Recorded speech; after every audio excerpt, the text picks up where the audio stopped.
tepatnya 25 hari bulan September, hari yang ke-7 kami berlayar, dan sekarang ni kami berada di wilayah Crete dalam negara Greece ni. Di sebelah saya ni adalah kapal Family, yang mana sekarang ni kita menambah bekalan minyak dan bekalan air bersih kita untuk kita meneruskan pelayaran.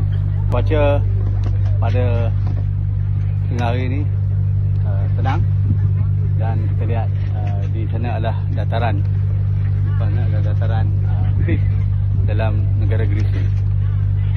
Semoga Allah memudahkan pelayaran kami menuju ke Gaza, dan alhamdulillah dipahamkan ada dua negara, Itali dan Spain, yang akan menghantar kapal frigate mereka untuk mengiringi konvoi Sumut Flotilla ini. Walaupun apa yang penting adalah semangat kami masih terus kukuh untuk masih terus berazam, semangat untuk kita membawa suara solidariti rakyat Malaysia, dunia, untuk kita menuju ke Gaza, untuk kita meruntuhkan sekatan, contohnya hentikan genosid, buka koridor bantuan kemanusiaan.